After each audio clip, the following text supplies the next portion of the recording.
let's look at a case study so you kind of see the kind of things that I do on a daily basis.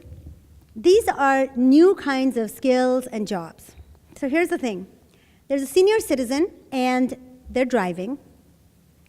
The insurance company is getting paid every month or every year a driver's insurance.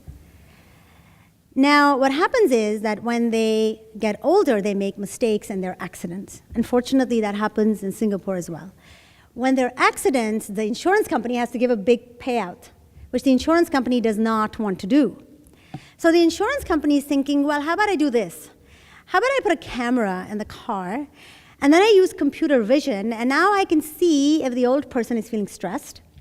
Then I put some infrared, and now I can see if their blood pressure is rising.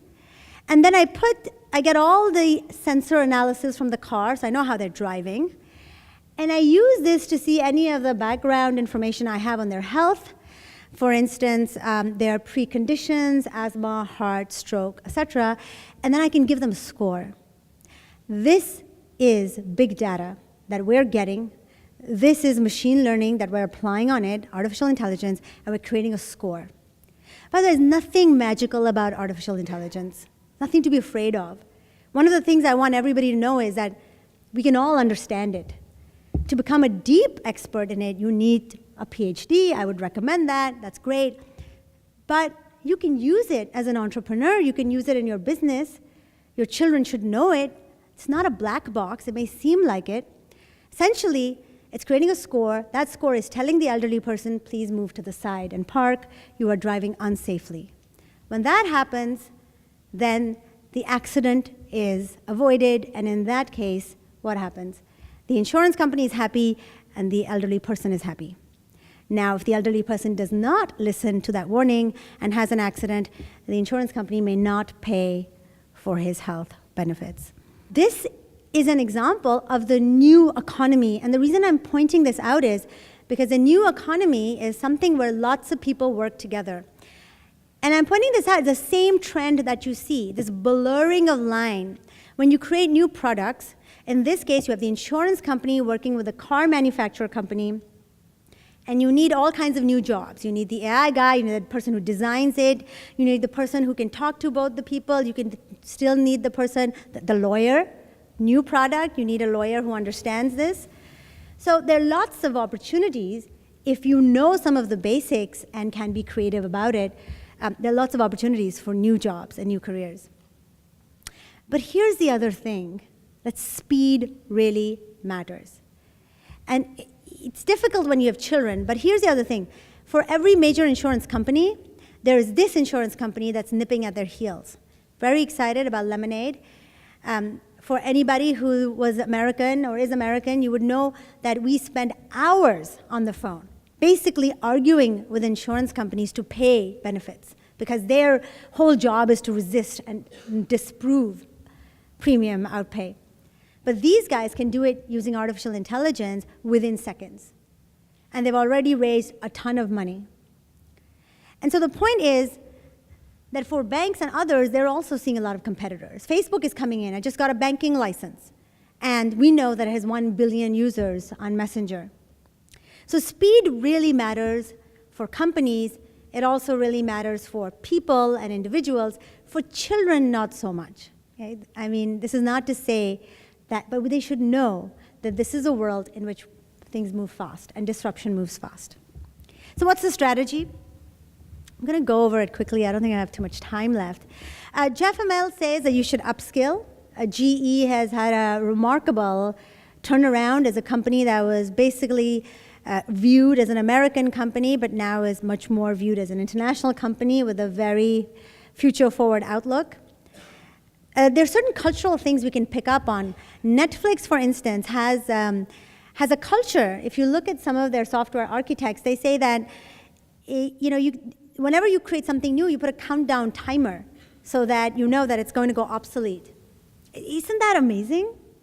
I thought it was fascinating. It certainly changed my mind that every time we attain a new skill, every time you learn something, instead of just relaxing after that, you're like, wow, this is going to go obsolete in 1 year or 2 years, and there's no need to panic. It's just a great way to live your life and constantly be curious and looking at other things. You can co-create. Collaboration is key. Now, here's what Dubai did. Dubai said, we have lots of agencies. We want to be a smart city just like Singapore, but we can't do it on our own. So what we're going to do is we're going to have a competition and invite startups to work with our agencies. So this is what they did. They invited a 3D organ maker. They invited an artificial intelligence company.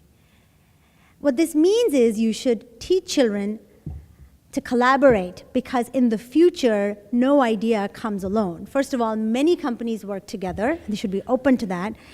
And real innovation comes for co-creation. How many months do you think it would take for one health agency in Dubai to create something like this? Years. They would never be able to do it on their own. So they partnered with the right expert. And working with experts continues to be very important. Uber has also been using AI. But I would like to end with this, which is we're here to talk about our kids, because we love our kids. But what about him? What about him? Did you ever care about him? Did you ever think that your children have this unjust advantage that this kid never had? This kid who's probably sitting at the corner of a street in Bangladesh, he's a mechanic, and all he does all day long and all night long is fix cars. And here you have your son who'll probably get into NUS engineering school, and he's been playing with his little Lego robotics. And we know who might be better. I don't know if it's your son or my son or this guy, probably this guy. But here's the thing. Now he can take a course. He can take an online course by Sebastian Thrun, who was the lead for the self-driving car at Google. And he can actually learn how to program a robotic car. Maybe he can even 3D print some of the parts out. And as he grows older, he can even take a nano degree, which means he can learn design and implement a self-driving car. Now, do you know how long it takes for a university to approve the curriculum for such a degree? Udacity is amazing. Even I take courses there. I don't take the exams, but I take the courses there. And here's the kicker. They have partners, the top firms in the world for self-driving cars. And they all said, for all your graduates, we'll guarantee them the job. Now that's amazing. That is really amazing. That's amazing. And these kind of courses will emerge more and more, which will be partnerships between companies, and they'll be online, they'll be accessible to all. And so we should really pay attention, because I tell you, these kids are paying attention. When Coursera, that gives free courses online from top universities, wanted to expand, they didn't expand in Singapore or London or Hong Kong. They raised money to expand to Latin America, China, and India. And I can tell you, I actually have a large part of my team in Pakistan, where my family is, and they are very driven. And they're very creative. They're out-of-the-box thinkers. They are no worse or no better than the Singaporean children.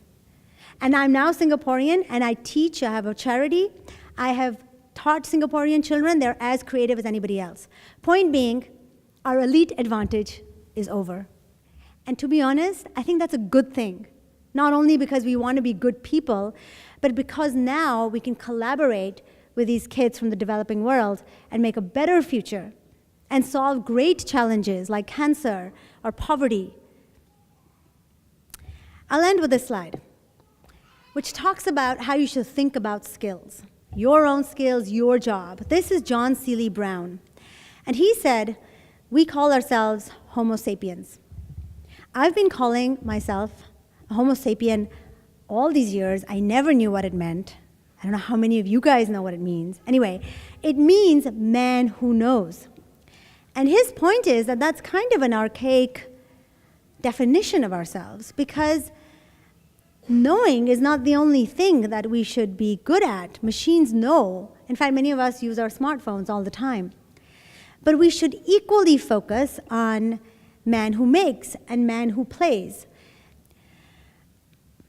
And you should all look at your own jobs and the children that you have and the education that they're getting, and make sure that this triangle is in balance.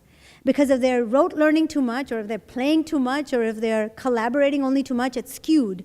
And they need all three to be in balance. that will save them from automation. And that will make them work with machines and with children from developing countries to create a better future for themselves. Thank you very much to SmartGen.